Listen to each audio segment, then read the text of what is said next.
Good afternoon, everyone, and welcome to our 2021 Hurricane Prep for your home, business, and family. I'd like to thank my partner in this, the Hallandale Beach Chamber of Commerce. Norma, would you like to say hello? Sure. Good afternoon, everyone. Thank you so much for joining our Hurricane Prep for your business, family, and home. And we have some exciting speakers, so stay tuned. Thank you. We would also like to thank our sponsors, especially Staged Right Events and We Communicate, as they are the ones hosting this platform for us and made it possible for us to bring this to you today. Our sponsors also include FP&L, Waste Management, Memorial Hospital, Florida Advocates, Florida Professional Law Group, which is Florida Advocates, a private law firm. So thank you all for your sponsorships. Thank you to our speakers who are joining us today. And without further ado, I will announce our guest speaker. It is Robert Molita. He is the Warning Coordination Meteorologist for NOAA's National Weather Service Forecast Office in Miami, Florida. His interest in weather began at a young age while growing up in Miami. His first weather memories include the occasional chilly winter cold fronts and the 1979's Hurricane David.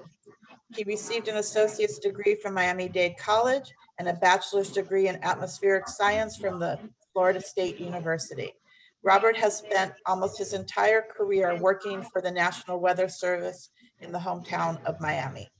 As a warning coordination meteorologist, his primary responsibility is overseeing the National Weather Service warning program in South Florida, which requires frequent interaction with key community partners, such as emergency management officials, media representatives,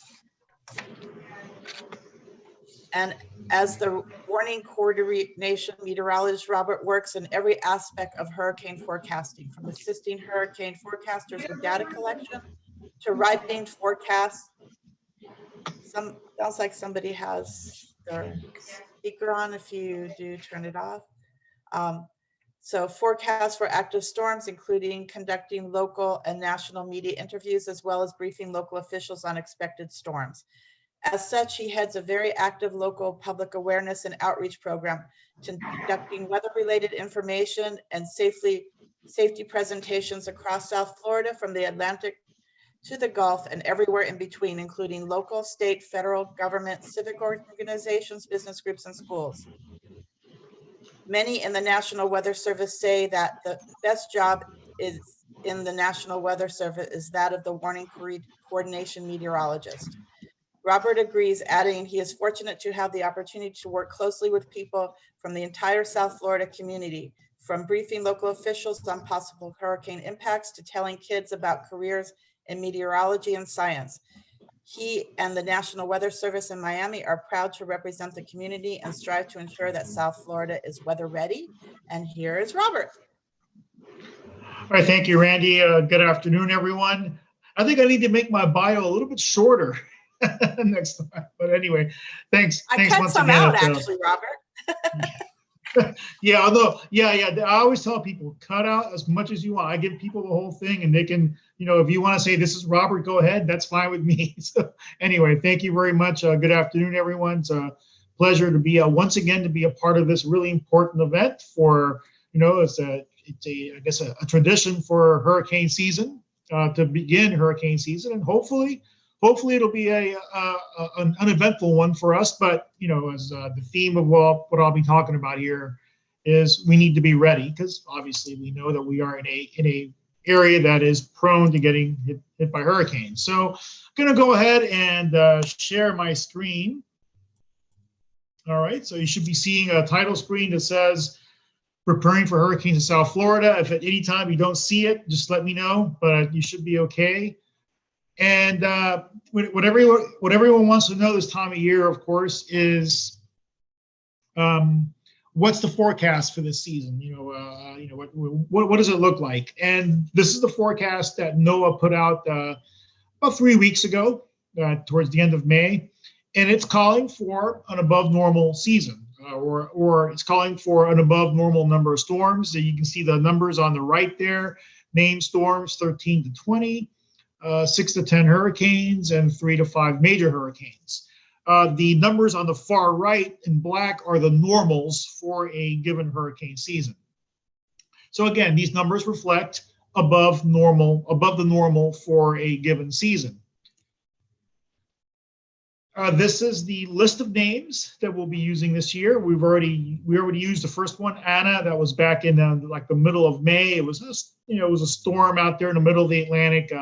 Was very brief, did not last long. We also already had Bill. That's the system we had off the northeast coast of the U.S.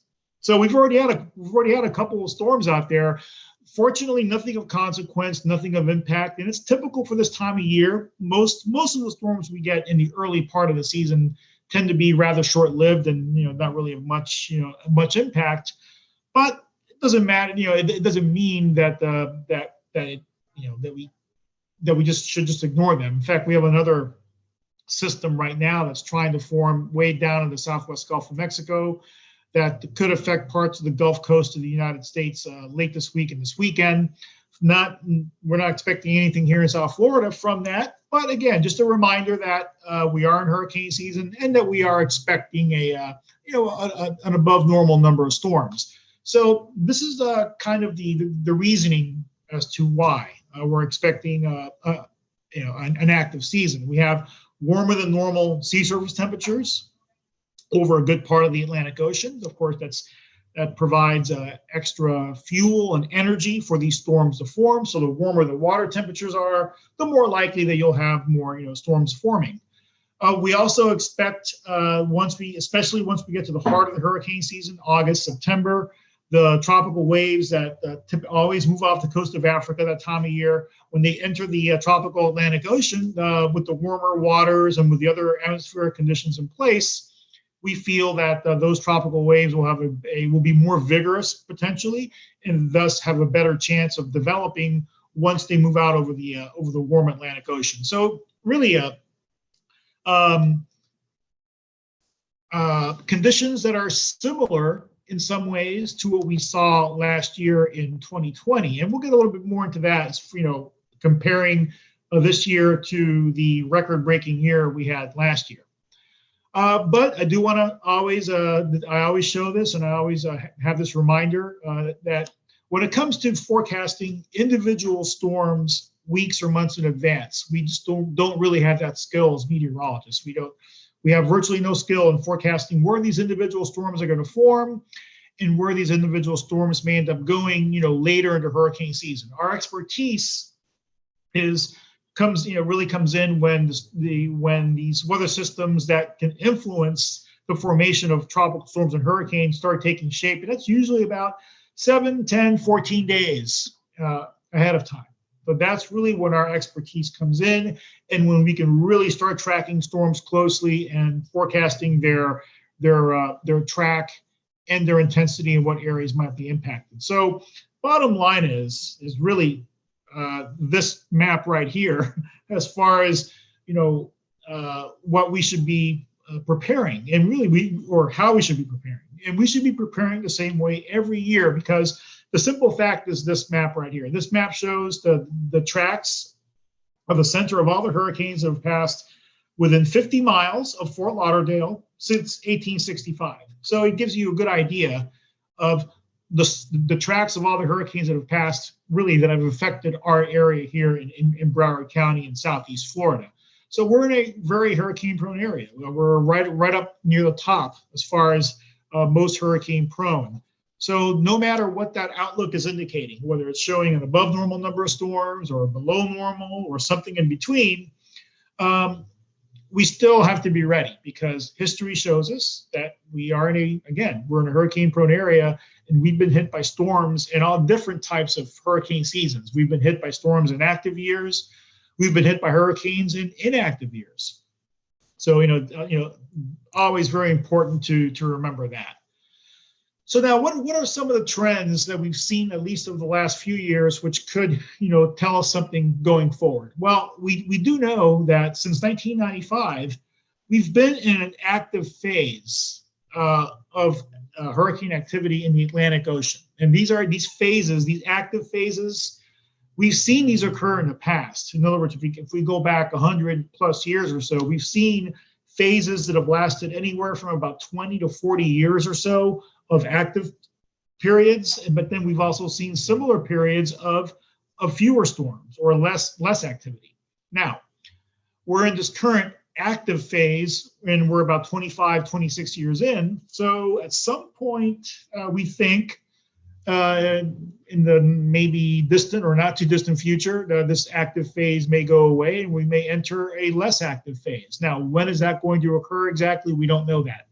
These phases are highly variable as far as how long they last. But at least for this year, we don't see anything that suggests that the activity will be suppressed or limited. Most of the indicators are pointing towards, an active year. Now, is it going to be as active as 2020? We all know how active last year was. Last year was a record-breaking year in the Atlantic Ocean. We 30 named storms, the most on record. South Florida, we got off pretty unscathed, really, except for rainfall and flooding, which was something that we definitely had to deal with last year. But all in all, compared to other areas, really, we got off pretty well here in South Florida. We're not expecting another year like 2020 overall. I know a record year like that is very, very rare.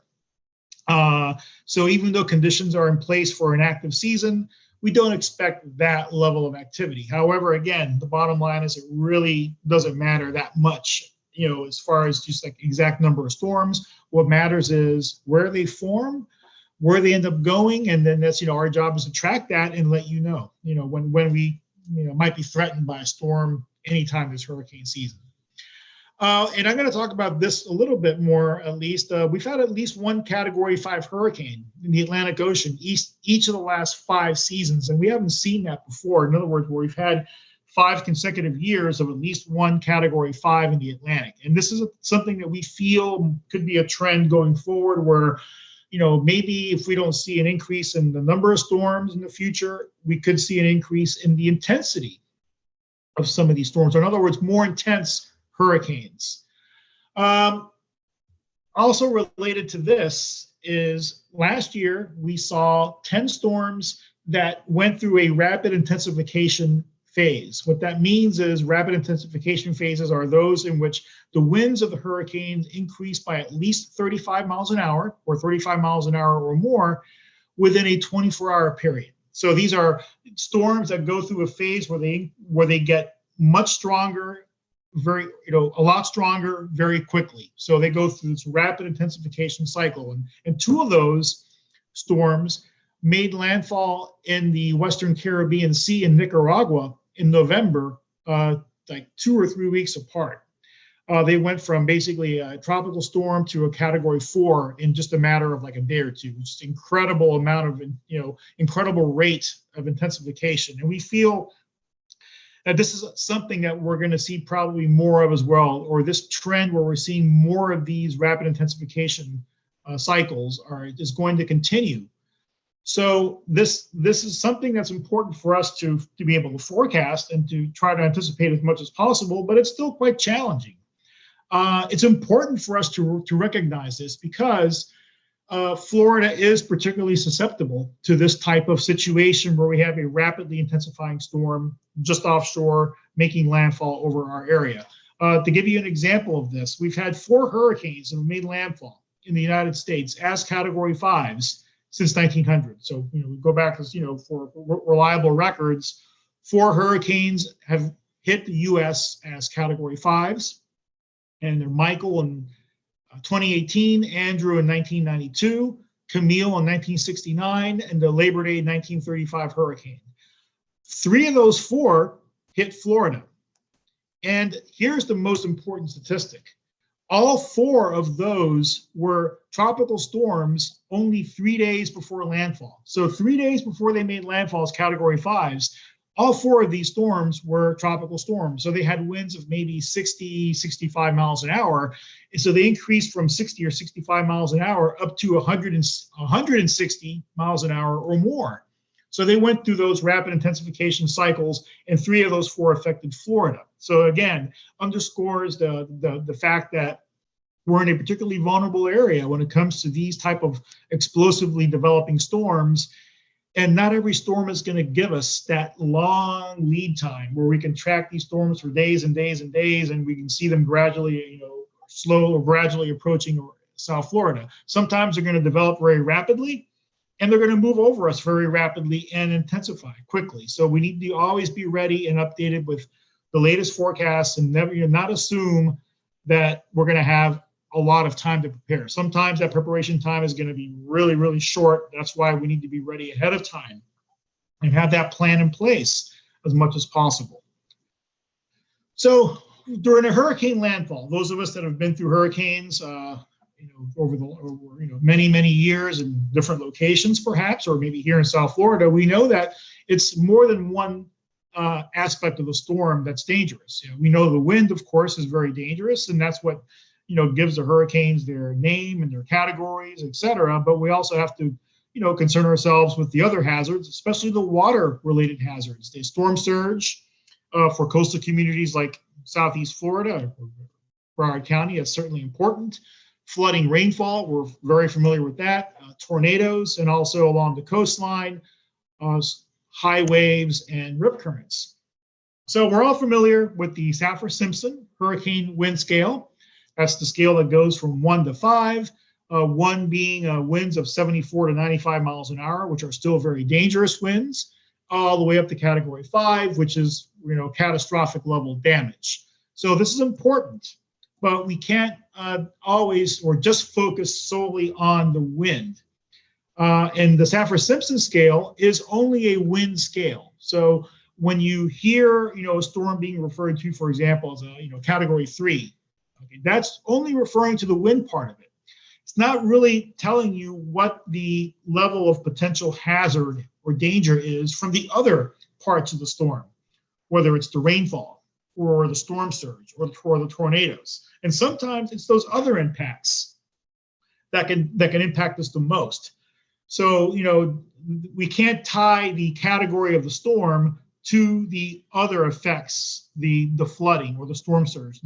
All those different hazards of the storm are assessed individually so that we then give you an idea of what the potential threat is from each of the different components of the storm: the wind, the storm surge, the rainfall, flooding, and tornadoes. Last year, that we mentioned before, we didn't really, South Florida at least, didn't get directly impacted by a hurricane. However, we did have a couple of tropical storms. So from a wind standpoint, these storms were pretty minor. However, they were very wet storms, as most tropical storms and hurricanes are. So here in South Florida, that usually leads to pictures like this one here, where we had lots of flooding across the area, across much of Broward County. Tropical Storm Eta in November of last year dumped I think close to 10 inches of rain in the southeast Broward area, but other areas out to the west got as much as 15 to 20 inches. So this is something that, again, this was from a tropical storm. So the wind part of it really wasn't that big of a deal, but the rain and the flooding part certainly was. So again, this another example as to why we need to assess each of the hazards separately and convey that information so that you're aware of what your particular concerns could be from that storm. And sometimes it's not going to be the wind, it's going to be the water. Storm surge is obviously a big concern in coastal communities like Southeast Florida. And so what is storm surge? Storm surge is simply the rise in water that's generated by the storm's winds. As the storm makes landfall, it's going to build up that water or increase the water level, and that water is going to move on shore and penetrate, a good distance inland. So there's several factors that determine how much surge and what areas get that surge. So the primary factors are the intensity of the storm, how strong the winds are, the forward speed of the storm, the size of the storm, the angle in which the storm approaches the coastline. Those are all very big factors and things that we evaluate very, very closely when a storm is approaching us so that we can try to pinpoint as much as possible what areas could be impacted by the storm surge. And the reason it's so important, and we're stressing this, is because water is really what kills in these hurricanes. Almost 50%, almost half of all deaths in the United States from hurricanes over a 50-year period were caused by storm surge, and about another 27% by rainfall flooding. So the water really is, historically speaking, what kills. So that's why we really have to be very aware of that. Now, something that we hear sometimes from people is that, well, I live in, my neighborhood. I've lived in my neighborhood 30, 40 years. I've been through a few storms. I've never had flooding in my neighborhood, but then now I'm being told that I need to evacuate. I'm in an evacuation zone, but I've never had flooding. So, I'm not going to leave. I don't think that I have a problem. I've never had a problem in the past. Well, the truth is every storm has unique characteristics. So even if you've been through a few storms and you didn't get major flooding from those, it doesn't mean that the next one is going to behave the same way. Every storm has unique characteristics. It's only requires a very small change in the track of the storm, a very small change in the intensity of the storm could lead to totally different impacts in your particular neighborhood or community. So don't assume that what's going to happen with the next storm is going to be similar to what's happened before. All it takes is a very small change for us to be impacted by or see much more significant or serious impacts. So that's why, we always stress that where your evacuation zones are, whether you live in an evacuation zone, and if you do live in an evacuation zone, which is basically for Broward County is east of US 1. So if you're east of US 1, you are in an evacuation zone. It means that you could be ordered to evacuate if a hurricane is threatening our location. So this is one of the things that we coordinate closely with the county. We don't order the evacuations, the county does, but they use information. They're using our information. We're collaborating and we're coordinating this information, and then they make that decision based on all this information that we're providing them, so that they can be as informed as possible. So again, we need to take this that threat very seriously, not base it on just our limited past experience. We have had serious surges in Southeast Florida before. It's been a long time, but it's happened before, and it's certainly with the wrong storm, if you will, it can certainly happen again. So just to wrap up here, a couple more things I want to just point out really quick. The National Weather Service office in Miami, we're responsible for all the weather forecasts and warnings and information for South Florida. So all the way from Lake Okeechobee down to the southern tip of the peninsula. Of course, that includes Broward County as well. We take the information from the National Hurricane Center. So for example, the map on the left there is that very familiar forecast cone. We take that information and then we bring it down to the local level as much as possible, so we can give you an idea, and so in your neighborhood, in your city, what conditions you should be preparing for, what conditions could occur in your area. So the map on the right shows you is a map that we call a potential threat and impact map, which takes into account all the hazards of the storm, the rain, the storm surge, the wind, and the tornadoes, and we do a threat assessment every 6 hours. So let me go back real quick here. So every 6 hours, we're updating the map on the right to give you an idea of what hazards and impacts you should be preparing for based on the National Hurricane Center map on the left, the forecast cone. So it's important that we use both, not one or the other, but we use both in order to really have a complete assessment of what our threats are and what we need to prepare for. So this information is contained at weather.gov/Miami. We'll have a link at the bottom of the page for tropical weather. These maps and graphics are going to be also linked at the top of the page, so they'll be very easy to find. And we really want to make sure when it comes to information that we're getting our information from trusted sources. So trusted sources are, of course, the city and the county, the National Weather Service, and our local media. We collaborate and we talk quite a bit during all year round, but especially when there's storms out there. So the information that you're getting from all these sources has been communicated and collaborated very closely. Want to make sure that we understand just some basic terms.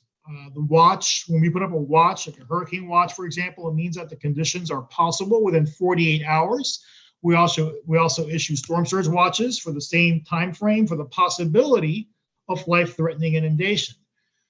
Now, when a storm gets closer and it looks more certain that we're going to get some conditions, then we can go to the warning. So that'll be, for example, a hurricane warning or a storm surge warning means that conditions are expected within 36 hours, somewhere in that warning area. Maybe not everywhere in that warning area, but somewhere conditions are expected within 36 hours for the hurricane warning, for example, or the storm surge warning. And that's really what our public response should be based on, as well as any information, of course, coming from the city and the county, local officials. Keep track of those forecasts every 6 hours. It doesn't mean you have to literally stay up all night or all day and night and look at these forecasts, but make sure that you're following, that you're staying up to date with the storm. Don't fall into what we call the anchoring bias, which means that you just look at one forecast and then that's the one that you base all your information and all your preparation from. Make sure that you're staying up to date throughout the storm so that you have the latest information. And that's why we're there 24 hours a day. And NWS forecasters work around the clock to make sure that you have the latest information to keep you and your family safe. So wrapping up here, we have to be ready every year because hurricanes can strike any year here in South Florida, even in what we would call relatively inactive years. Every storm presents its own unique threats, so we need to be every storm needs to be taken seriously, not just when they're the big ones. Of course, we have to be ready for the big ones too, but even those relatively minor ones can still, produce significant impacts. And not to over rely on the exact forecast track and storm category. Make sure that you take into account the fact that these forecasts can change. The storm track itself can change, and we take that into account when we give you the information. We just don't assume that there's only one potential scenario. We assume that there's a good possibility that the storm track could deviate from our forecast. So our information is geared towards what you should be preparing for in case storms do deviate slightly off their forecast track and give us worse conditions than what you might think. So again, I want to encourage you to be familiar with and use weather.gov/Miami. That's the National Weather Service local information and forecasts here in South Florida, and really use these seasonal forecasts and this information as a reminder to have that hurricane plan in place. Really early in the season, we still have plenty of time to go. The most active part of the year we know is August, September, and October when it comes to hurricanes. So that's really definitely when we need to be ready. So with that concludes my slides. I thank you very much. And if there are any questions out there, I don't know if we want to handle them now, but if there are any questions out there, I would be more than happy to answer them. And here's my contact information as well, if you would like to reach me. Thank you so much, Robert.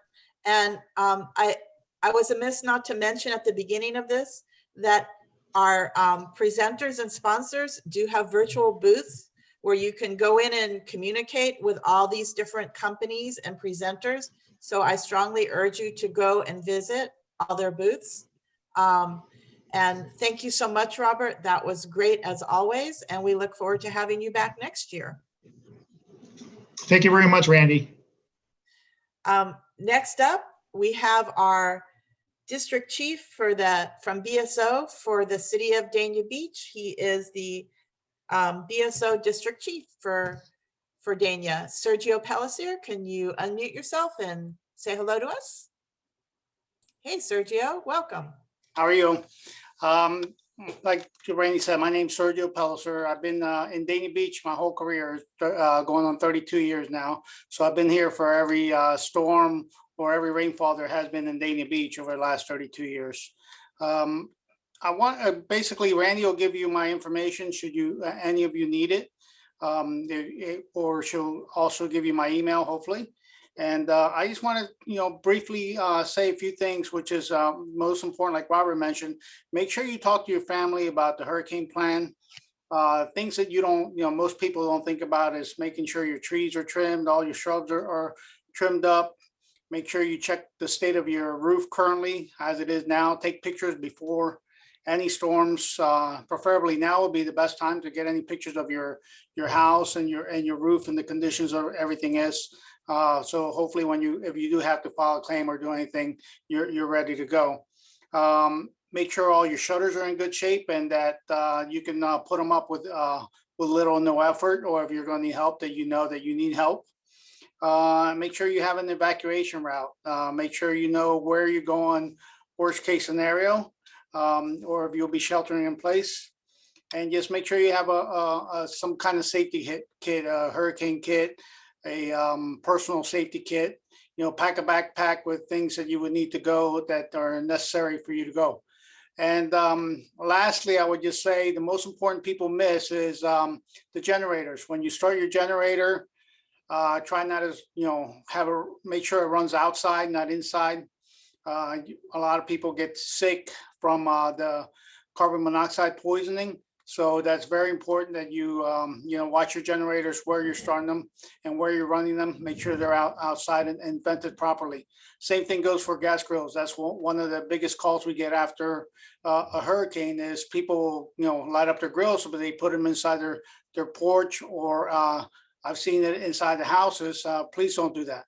So, if you can just take care of that. I appreciate you. Randy's got my contact information. And if you need anything or have any questions for me, please email me and I'll be happy to respond. Thank you, Randy. Thank you, Sergio. I put his information in the chat already with his email. So anybody that's interested, it's already there. And thank you again, Sergio. Right. Next up, I have the pleasure of introducing Stephen Hines. He is the Deputy Director for the Florida Division of Emergency Management. He has more than 20 years of experience in public safety and emergency management at local, state, and federal government levels. And he also served as a member of the United States Navy. He spent 20 years with the City of Delray Beach Police Department and served the city in a variety of roles, including Director of Emergency Management, where he developed and maintained the city's comprehensive emergency management plan. He had then served as the Operations Section Chief for the FEMA Region 4 Incident Management Assistance Team and received an excellence rating from the Federal Coordination Officer for leading and coordinating operations that support states within Region 4.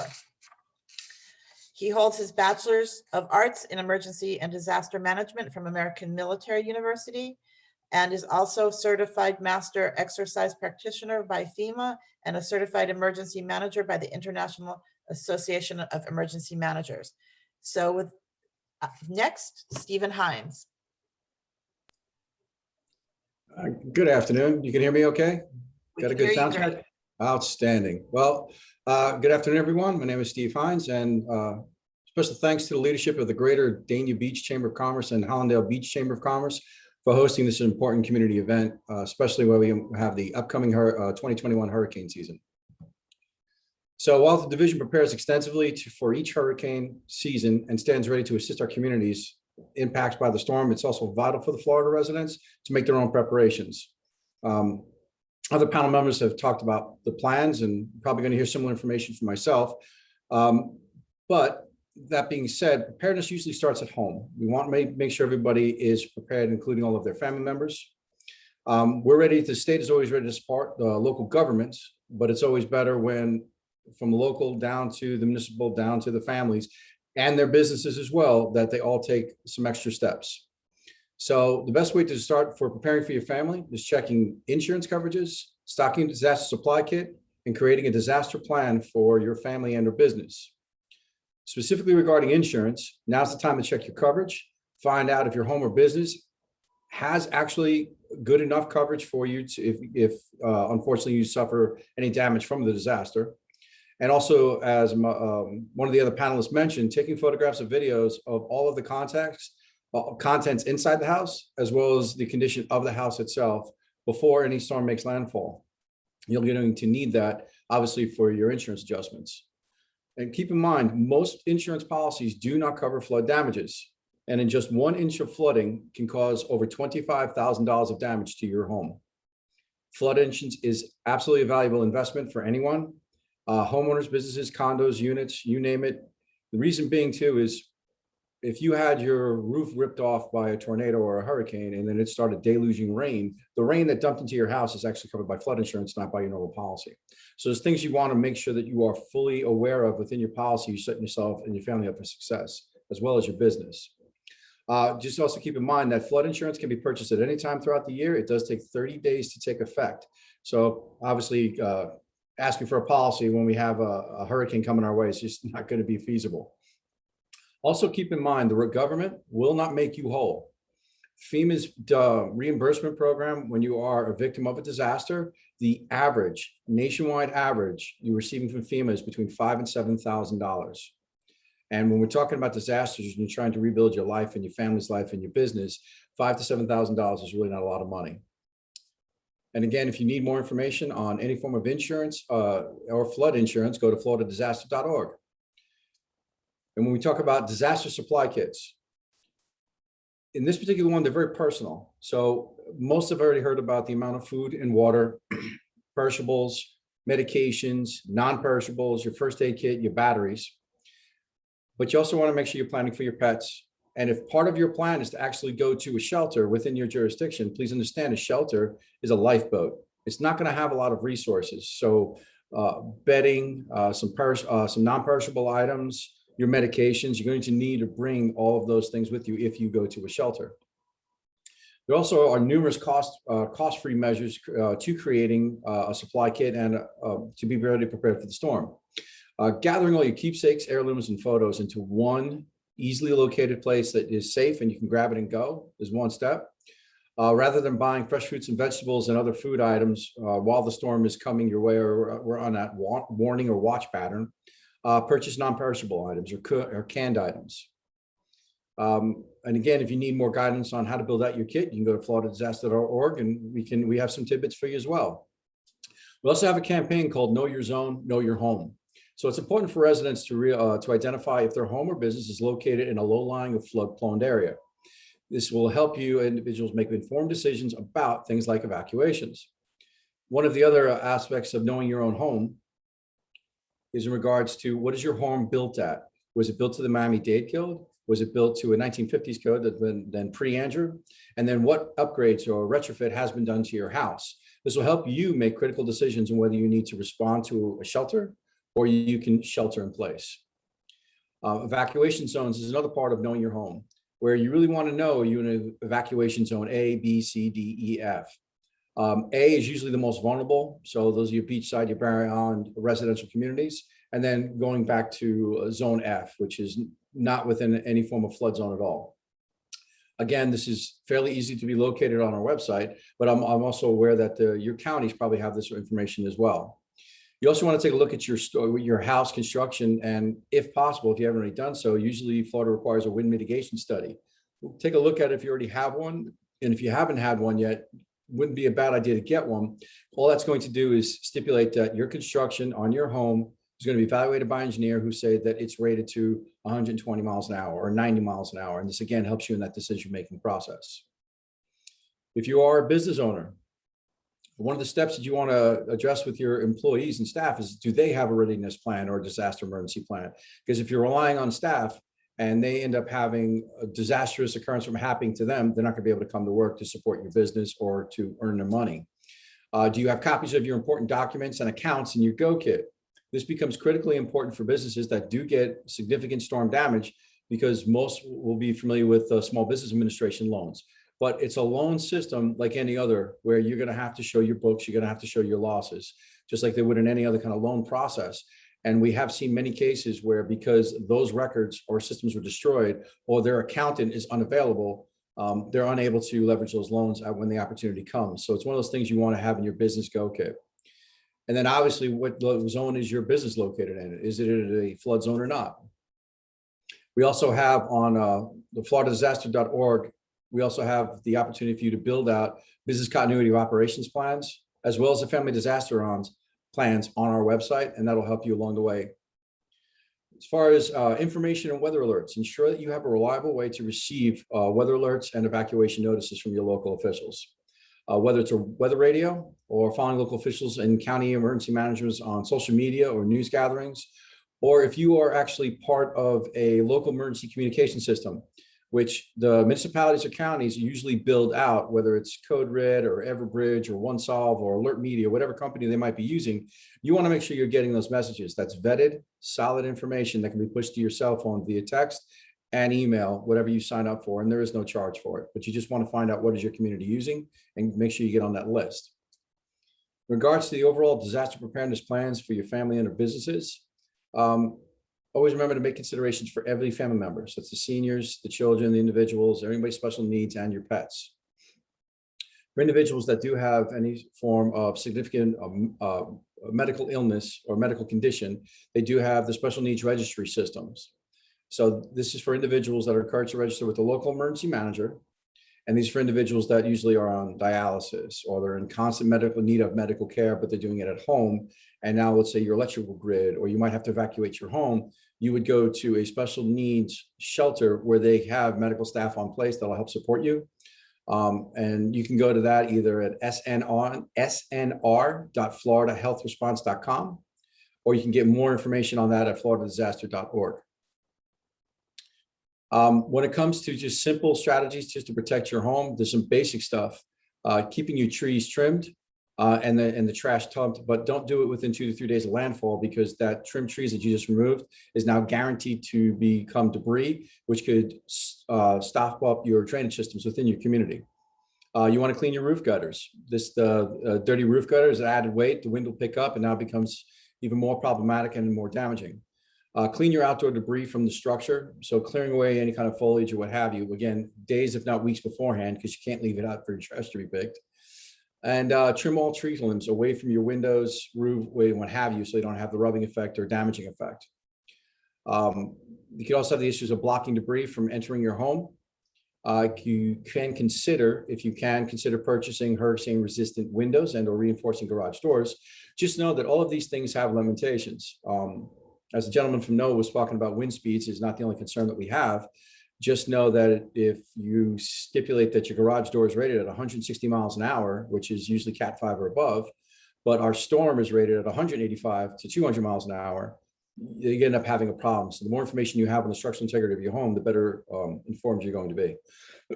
Excuse me. If you do plan to make adjustments to your home or business, just make sure you also verify everything that you're doing with your local building codes.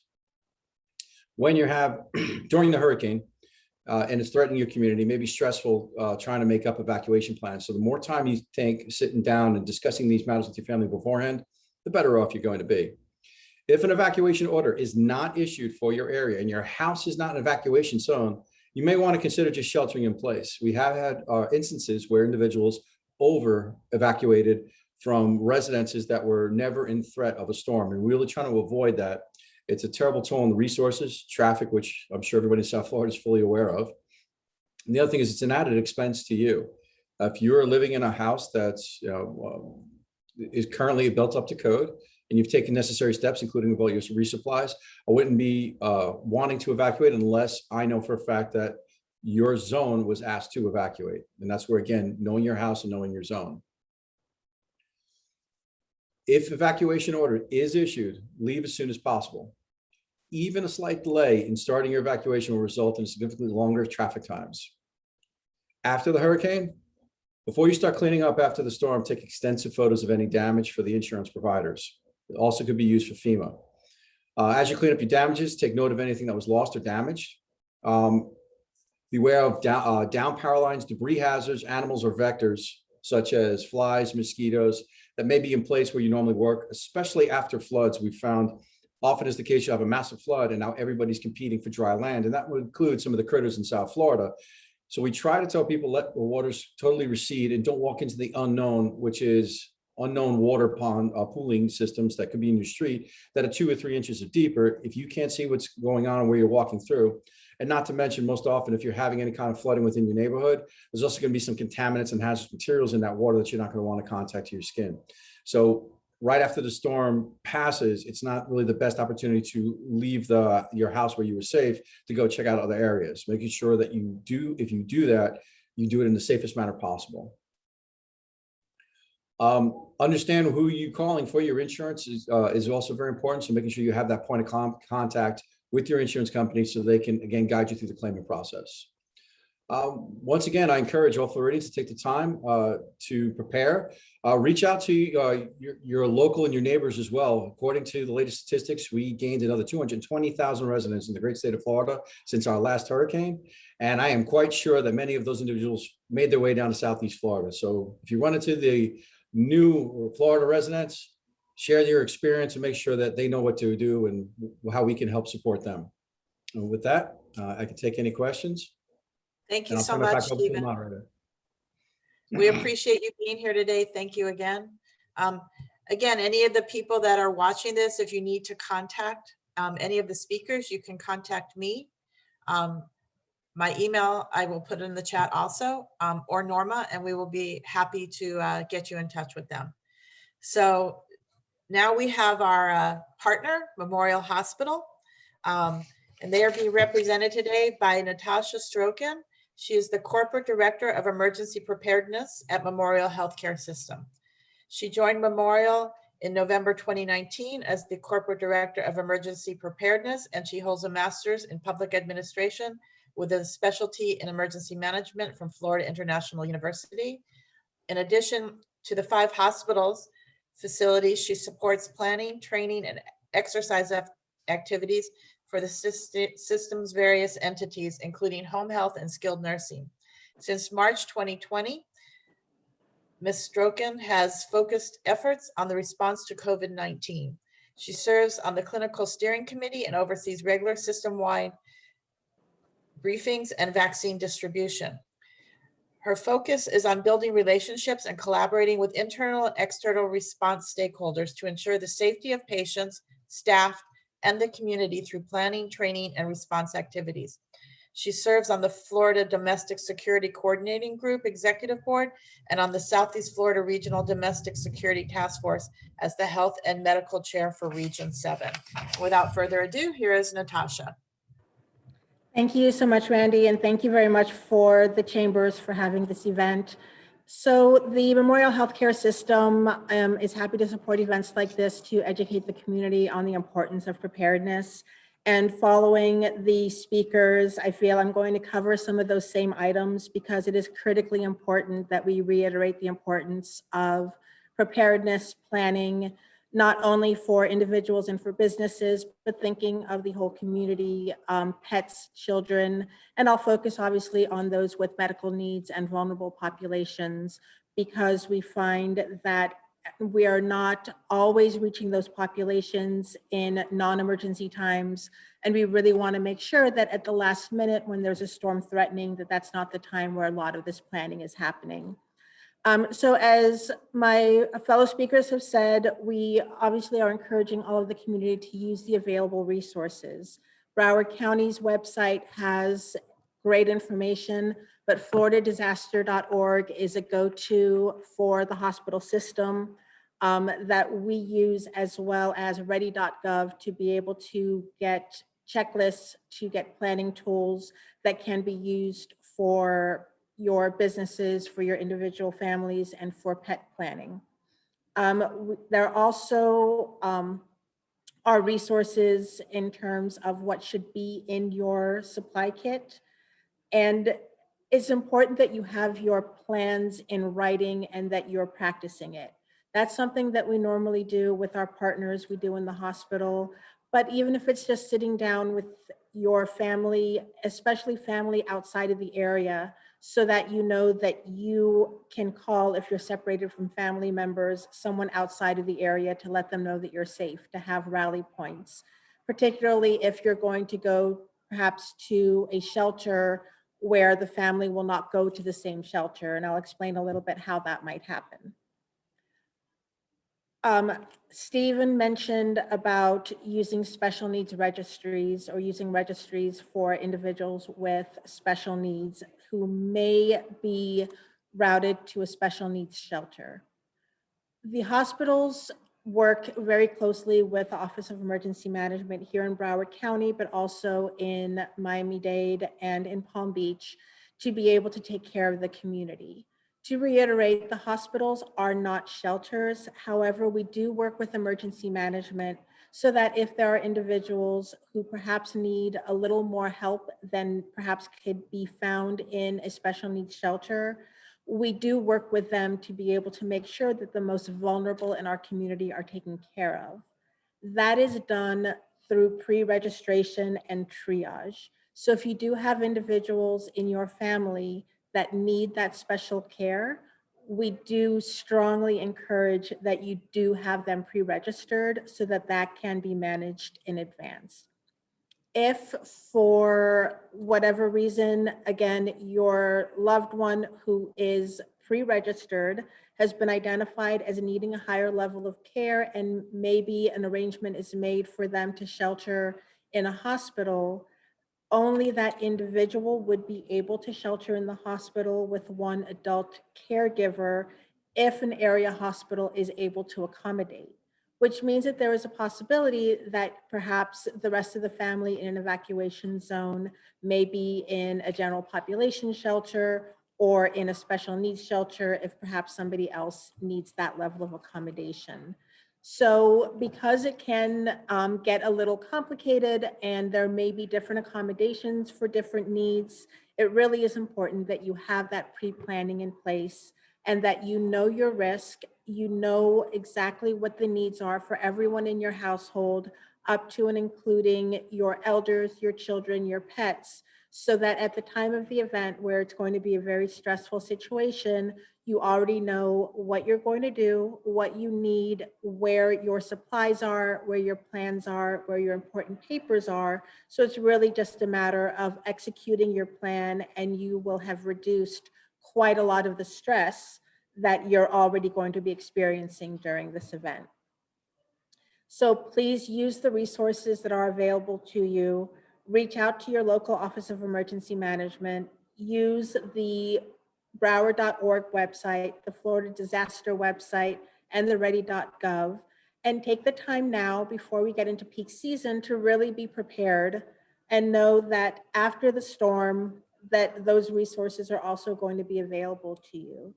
As was mentioned by previous speakers, when you're going out and you're waiting for the water to recede and you're starting to look at that debris pickup, please make sure that you're taking care with those generators, that they're away from the house.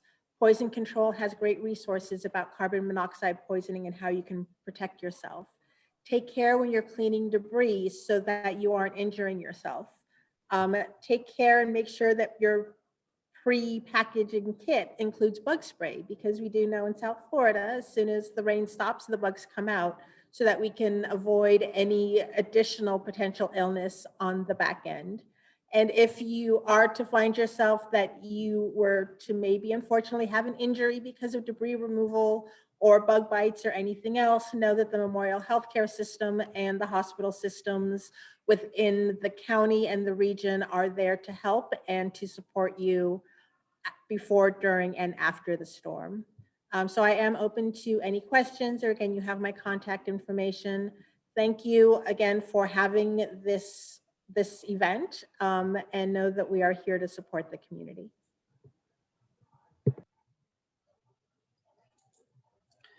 Thank you so much, Natasha, for joining us today. And be sure to visit Memorial's booth. You go to the sponsor hall option and you will see the booths for the sponsors and speakers there.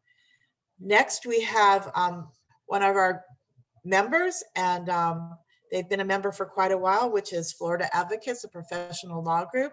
And we have the managing attorney, Carlos Cabrera, with us today. Carlos has represented individuals, small businesses, and large insurance companies throughout his legal career in many areas, including but not limited to personal injury, family law, real estate, employment matters, discrimination claims, civil rights, consumer protection law, condominium law, contract law, legal malpractice claims, commercial disputes, insurance defense, and personal injury protection. Mr. Cabrera was admitted to the Florida Bar in 2000 and has been a member of good standing since. He is admitted to practice in all state courts of Florida, the United States District Courts for the Southern and Middle Districts of Florida, and the United States Court of Appeals for the 11th Circuit Court. Next up, Carlos. Randy, good afternoon. Thank you so much. And next time I promise to keep my introduction my bio a little shorter. Sorry about that. So I have a PowerPoint presentation that I'd like to share with everyone.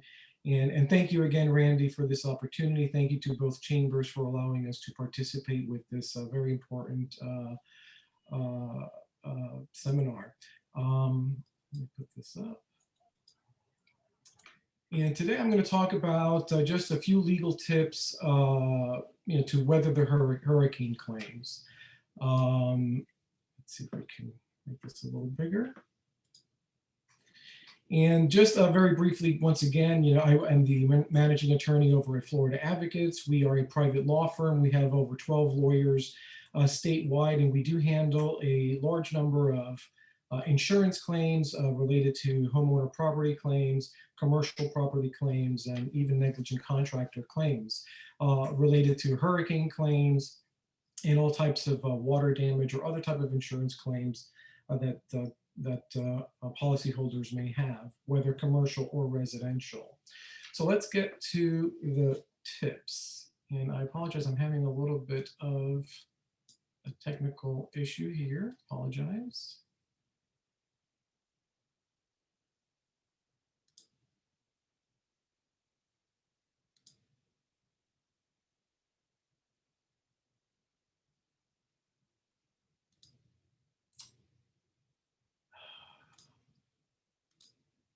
Okay, I hope you can see that now.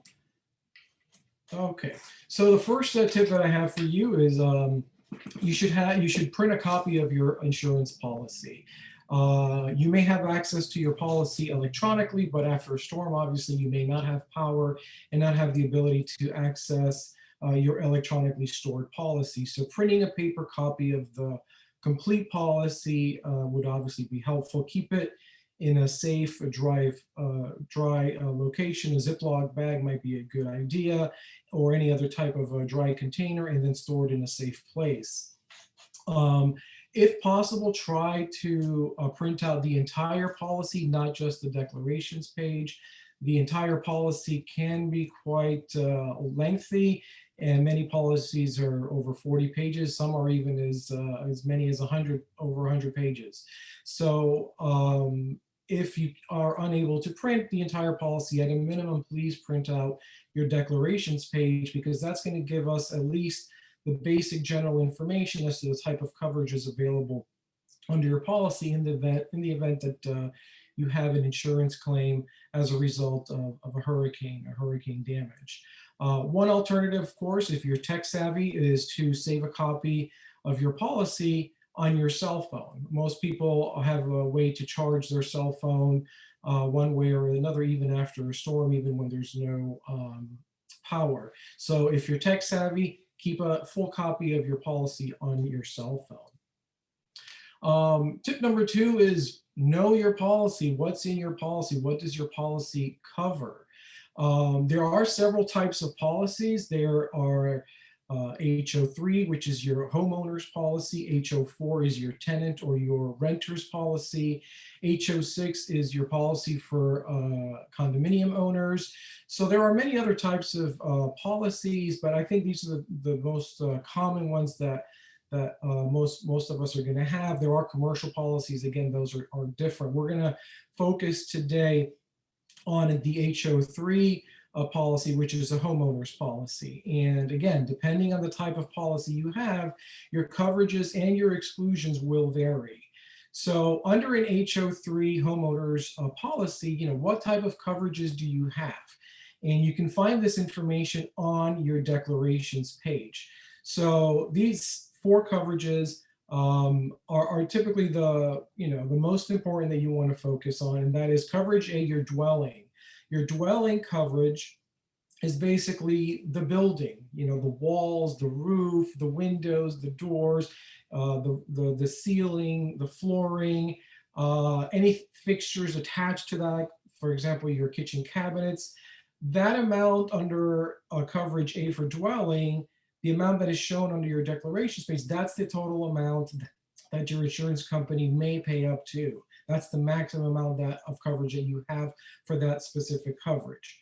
Coverage B is your other structures. Coverage B is essentially your fence, if you have a fence, maybe a pool structure, but just be aware that some of those items like a pool covering or even your fence may be excluded under your policy in other areas of the policy. So, but in general, other structures are those structures that may be attached to your dwelling.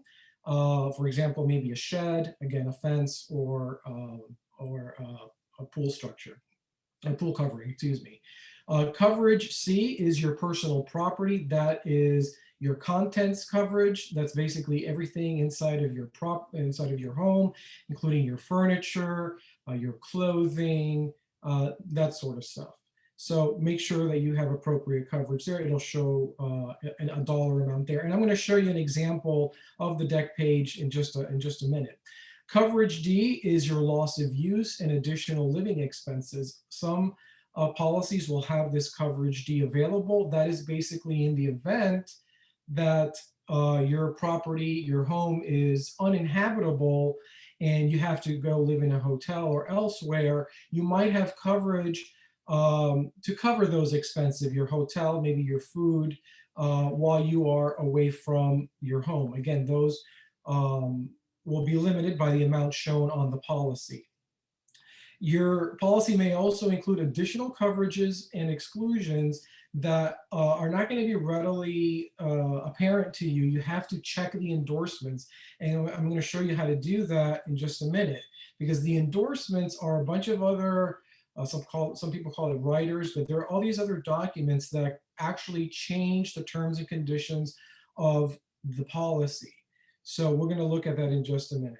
Something else that you just should probably be aware of, there are, as I mentioned, many different types of policies, but in general, there's two types of policies that kind of tell you what type of perils or damage is going to be covered under your policy. So you have your all risk policy, which is in general a policy that will cover direct physical loss to your property unless it's specifically excluded under the policy. And as you've probably noticed, if you've ever looked at your insurance policy, all those pages that are attached, a lot of it are exclusions. So you think you're covered, but you have all these exclusions that are listed, and you may not have the coverage that you think you have. So we have the all risk policy, which is it tells you that the insurance policy will cover direct physical loss to your property unless excluded in the exclusions below. The other type of policy is a named peril policy. And if you have a named peril policy, you need to be very careful that you have the appropriate coverage, because a named peril policy will list exactly what types of claims you will have coverage for. For example, it'll say fire, it'll say theft, it'll say water damage. It'll list specifically the types of perils that your policy provides coverage for. If it's not listed, it means you don't have that coverage. So take a look at your policy to see what type of coverage you have. Obviously, we're talking about hurricanes here today, so make sure that you have hurricane or windstorm damage. Those are the buzzwords, windstorm primarily. Also be aware that you may have more than one insurance policy, because your insurance, your homeowner's insurance may not sell or may not provide a hurricane policy to you, and you may have to get your hurricane policy through another provider, another insurance company, I should say. So keep that in mind, please. I talked about exclusions, exclusions. You know, look at your policy, because there are many things in there that actually exclude coverage for things you might be otherwise think you're covered. This is an example of a declarations page. I've moved on to the next slide here. And as you can see on the first page here, this is an HO3 policy, which means it's a homeowner's policy. And in the highlighted section, you see you have the coverages, coverage A, B, C, and D. I've highlighted those for you. So under this particular example, coverage A for dwelling, this individual, this homeowner, has a $300,000 limit for their dwelling. Again, that's your roof, your walls, your flooring, your windows, that sort of stuff. You know, your kitchen cabinets as well. So that's the limit here. It doesn't mean that if you have a hurricane loss that the insurance company is going to pay you $300,000. That's not what that means. What this means simply that the maximum the insurance company will pay for any type of claim is $300,000 under coverage A for dwelling. Okay, remember, the policy is written in such a way that there are many types of exclusions that may apply to your particular loss. So just to go through the rest of the coverages here under this example, coverage B, this individual has $30,000 worth of coverage for other structure. Again, that's for your fence, maybe for a pool covering. But again, caveat, just those things might be actually excluded somewhere else under the policy. Under coverage C, this individual has a maximum of $108,000 under their personal property coverage or their contents. This amount, $108,000, may or may not be sufficient. You have to, kind of do an inventory of what you have in your home. There's some individuals that have perhaps designer furniture, high-end clothing, designer clothing that is very expensive, and they may not have sufficient coverage in the event of a loss. So make sure that you review that and you determine whether you have sufficient coverage there or not. Coverage D, loss of use. This individual has $60,000 maximum recovery for loss of use or additional living expenses. Again, as I mentioned before, that's coverage for a situation where your home is uninhabitable and you have to move out of your house while either repairs are made. So this is the maximum amount of money that the insurance company may pay. One thing that you should also be aware of, I've highlighted it underneath there, is your deductible. Just at least be aware of the type of deductible that you have in this particular policy. There's a 2% of coverage A as a deductible. That's $6,000 as a deductible for a hurricane. I point this out because some people are hesitant sometimes to file an insurance claim for a hurricane or a storm because they're afraid, oh, well, the damages I have, are less than the deductible, so I shouldn't, I'm not going to make a claim. That's really a mistake. You should always make a claim when it's particularly a hurricane or a storm. And the reason for that is it doesn't count against you. I know some policyholders believe, well, if I file a claim, it's going to count against me, they're going to raise my insurance rates, etc. But whenever you have a storm or a hurricane, this type of claim does not count against you. So that's reason number one. And reason number two why you should report it after a hurricane is because you may not see damage immediately. It may be 6 months before you start seeing that leak in the ceiling, and it was caused as a result of perhaps some roof damage that you weren't aware of. So you don't want to give the insurance company a defense later saying, well, you didn't report it on time and now we're prejudiced, and they'll perhaps deny the claim. So that's why I pointed that out. Finally, on the second page, I wanted to point out this section that I highlighted here. Says policy forms and endorsements applicable to this policy. You see all those little numbers and codes and all those titles there, the description. All those documents are what comprise your insurance policy, and in there there's a lot of language that can change the terms and conditions of your policy. You're going to find exclusions and conditions, and perhaps you have some additional coverages as well.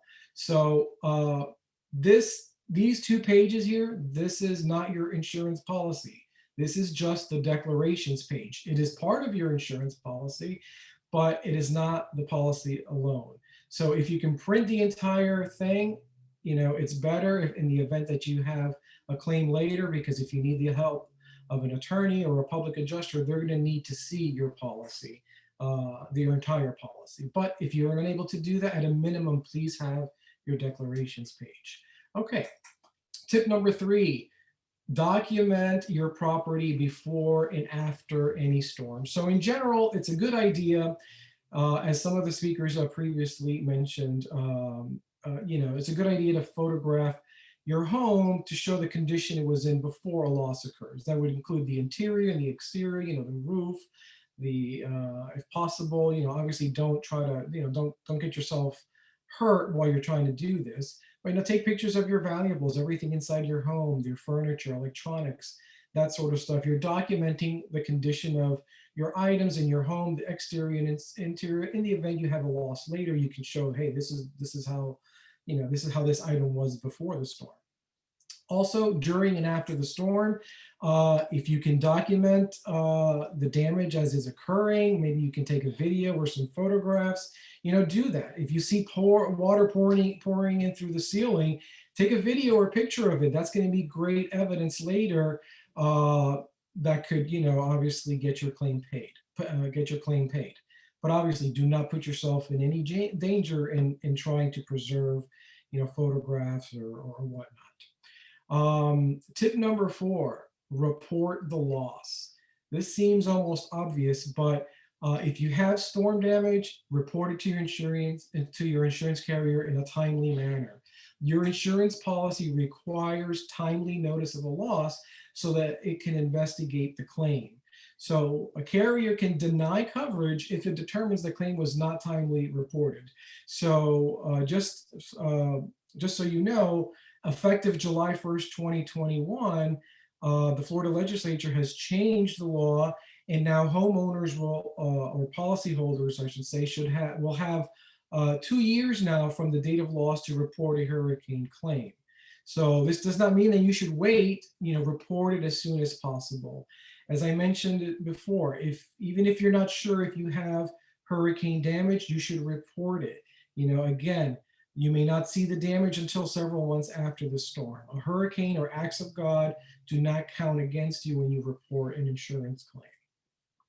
Tip number 5, keep your receipts and the records of repairs. Now, if you have damage, it's pretty obvious. Keep all your receipts and records of the repairs that you make. However, be aware that you should not make any repairs without the carrier's knowledge, your insurance company's knowledge, because this could lead to prejudice. The insurance company could claim that, wait a minute, we didn't get to see the damage that you're claiming because you already made the repair. So now there is an exception, of course, if you have to make an emergency repair, that could be an exception, because let's say you've got water, going through an electrical outlet through the roof, or rather a light fixture, I should say. You have to take care of that immediately, because obviously water and electricity don't mix. So you may have to make some emergency repair to at least stop that or to repair that. Another thing you should know is that your insurance policy requires the policyholder to mitigate damages. What does that mean? Basically, that means to preserve the property, to not let it get further damage from what it already has. In other words, you can't just say, okay, there's a hole in my roof now because a tree branch went through it, and you can just walk away and do nothing. No, you're going to have to mitigate your damages. You're going to have to do something to stop those damages so that the entire home doesn't get completely damaged, because obviously that's required under the policy. So if your home is uninhabitable and you incur expenses for a hotel or other accommodations, food, etc., keep those receipts. If you have ALE coverage or additional living expense coverage, that's the coverage E that we talked about earlier, coverage D, some of these might be recoverable. So again, just a caveat here, the property must be uninhabitable. Just because your power goes out, that is probably insufficient for you to trigger coverage under that type of, under coverage D for ALE. Okay, tip number 6, ask for help. Okay, I'm gonna wrap up real quick, Randy. Tip number 6, ask help with your claim. Handling an insurance claim is extremely complicated. Insurance companies have experienced adjusters to minimize their exposure. There are many requirements and duties under the policy, and if you don't comply, your claim may be denied. So ask for help. A lawyer can help you navigate through your claim and assure you comply with all the policy requirements so you can get the best recovery available. Just so you know, under Florida Statute 627.428, that Florida law provides that if a policyholder is forced to file suit against an insurer or an insurance company for benefits or indemnity and the policyholder recovers, the insurer is required to pay for the policyholder's attorney's fees and costs. That means the insurance company is required to pay your attorney's fees and costs. So I'm sorry I went over time there, but if you have any other questions, here is my contact information. Feel free to reach out. And I'll be happy to answer any questions. We also have a live chat right after this presentation that you can join us, and I believe the Zoom link is provided in our virtual booth. Randy, thank you so much again for allowing us. Thank you, Carlos. And we did have one question. They Okay. had asked, does the wind mitigation specify wind speeds? And I'm sorry, I'm having some noise in my office. Could you say that one more time? Yes, does the wind mitigation specify wind speeds? Okay, so wind mitigation is something that sometimes insurance company will require a homeowner to do to see if they can if they qualify for certain discounts under that particular insurance company's guidelines. From what I've seen in those types of mitigation reports, I don't see them specifically list any type of wind speeds, but it does list specifically the type of roofing materials and the type of nailing that was done. And that translates to, information that the carrier knows that whether or not that roof can sustain certain types of wind speeds, et cetera. Thank you, Carlos. And again, if you have further questions, please go to the sponsor hall option and go visit the sponsor booths, and they will be happy to speak with you and answer any questions you might have. And our final speaker today is with the Broward County Humane Society, and her name is Dawn, and she is up next. Thank you again, Carlos. Hello, everybody. Can you hear me? Yes, we can. Great. Hi. I'd like to, first of all, thank the Chambers of Commerce for having us, and also Randy as well. My name is Dawn Fifield, and I am a veteran volunteer with the Humane Society of Broward County. And this little fur ball that is in my arms, her name is Sherlock. I adopted her from the shelter. She is also a volunteer. She is an education dog. We go to schools and teach kids about pet safety, pet care, that kind of thing. But today we are going to be talking to you about how to prepare your pet for a hurricane. We're not going to go into great detail, but we are going to give you some tips, and I will tell you how to access further information. First of all, I would like to reiterate what the other speakers had said about planning. Planning. That is really the most important thing here. It's better to be prepared and be safe than to regret not preparing. The first thing you want to make sure is that you have a prep kit for each pet in your home separately. You want to make sure that you have your medical files for each of the kits and pictures of the pet. Regarding your medical files, you want to make sure that you have hard copies put in a sturdy Ziploc bag. If you have to evacuate or you go to a hotel, etc., you may not be allowed in just based on the fact that you say the pet is healthy or you have rabies tags. So please make sure that you have hard copy records of your pet's health. Also, you want to make sure there's something else I'm going to reiterate from the other speakers about knowing whether or not you're in an evacuation zone. Traveling with your pets is challenging on normal circumstances. Traveling with your pets during an emergency situation can be harrowing. So you really want to make sure that you only evacuate if you have to. With that said, you want to make sure that you know where the nearest pet-friendly shelter is. Luckily, there are more shelters available than ever, so it may not be as difficult as you think.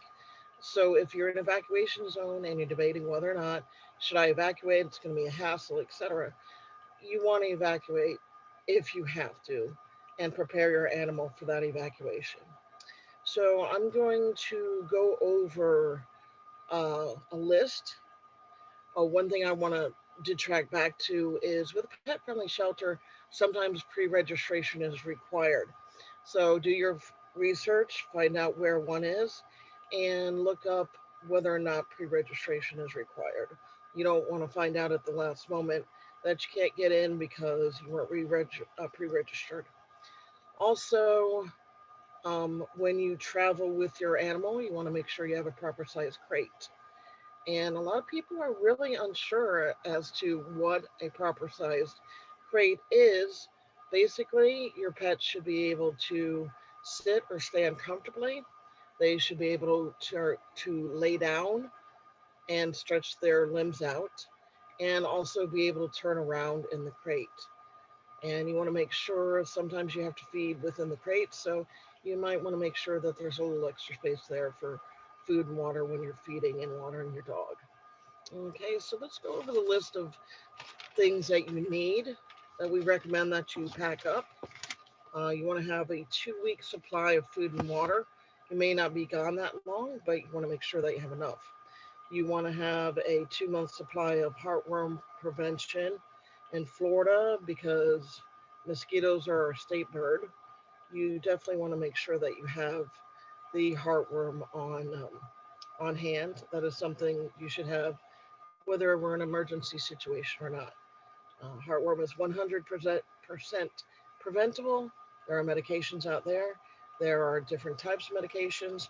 Please consult with your veterinarian regarding what would work best for your pet. You also want to make sure that you have a 2-month supply of the animal's medications. The reason we say 2 months is because a lot of these medications are once a month. So you want to make sure that you have enough just in case. Along with your hard copies of your medical records, you want to have good photos of your pet, not just head up. You want a full body shot, and you want to make sure that you take a picture with you and the pet. This serves as further proof that the pet is yours should the pet become lost. Speaking of lost, you want to make sure, oh, thank you, Sherlock. She wants to join the conversation. You want to make sure that your animal is microchipped. That is so important. Over the weekend, I found a stray, and luckily I found the owner, but it did not have a microchip in it, and it made my search for the owner really, really difficult. So you want to make sure that your pet is also microchipped. Please make sure that the microchip is registered. Microchip does you no good if the microchipping company or monitoring company does not have your contact information. If your information changes, please make sure that you keep your records on that up to date with the company. Also, you want to have favorite toys. And if you have children, you know exactly why. You want the pet to have things to do so they don't try and do mischievous things. Or also, you don't want the pet to become too stressed. Excuse me. Toys help keep the stress levels of the pets down low. Also, something like a favorite blanket with your scent on it helps to reduce stress as well. So you also want to have a proper leash and collar. Make sure the collar is fitted well. So your dog, if it becomes spooked because of the weather and you have this animal outside on leash, it doesn't get out of its collar and you lose them. Make sure that you also have ID tags on the animal's collar. Yes, if you have your dog microchipped, it's still a good idea to have that tag. The tag will have your contact information, and you want to make sure that you have a rabies license so people know that the dog is healthy and vaccinated. You want to make sure that you include a current phone number that goes directly to you. Cell phone is usually the best. All right. Let's see. You want to have, obviously, when you got to go, you got to go. And the shelter is not going to supply this. A hotel is not going to supply this. You want to make sure that you have paper, old newspaper they can go potty on. And you want to make sure that you have bags to pick up the waste. Please be very considerate of those around you. Things are already going to be stressful enough. All right, towels, like I mentioned early, one with your scent, and then obviously one for keeping the dog clean and maybe somewhere comfortable for the dog to lay down and have fun in. We talked about crates. What about cats? Yes, you can crate a cat, and you obviously want to make sure that you have a litter box and plenty of litter on hand and or newspaper so the animal can still comfortably eliminate when they need to. And that's pretty much the list. I'm just going to give you a quick contact that you can go to, humanebroward.com. You can go to the service tab, scroll down to other, and then click on Hurricane News. Or there is a very detailed video with a little extras on youtube.com under the Humane Society of Broward County. I thank Randy and the Chambers for having us. If you have any questions, please feel free to call us at the Humane Society of Broward County. Thank you very much. Thank you so much, Dawn, and thank you for participating again this year. I would love to thank my sister chamber and my partner, Norma, for partnering with us on this great event today. Norma, do you have any final words? I just want to thank the speakers for some great information. I took down some really good notes that I'm going to share with my family as well. Thank you, Randy, for inviting the chamber, and special thanks to all of our sponsors this afternoon. Yes, and so a big thank you again to Staged Right and We Communicate for allowing us to use this platform and present this to you. Be sure to go to the sponsor hall at the top of your site and be sure to visit all the sponsor booths. Again, a big thank you to our sponsors, Florida Advocates, a professional law firm, Florida Power and Light, Waste Management, Memorial Regional Health Systems, and hope to see you all in person next year. Any questions, feel free to reach out to Norma or myself, and we will be happy to update you with any information that you're looking for. This has been recorded and look shortly for it to be posted on both our social media accounts. Have a great day, everybody. Bye-bye. Thank you so much. Take care, everyone.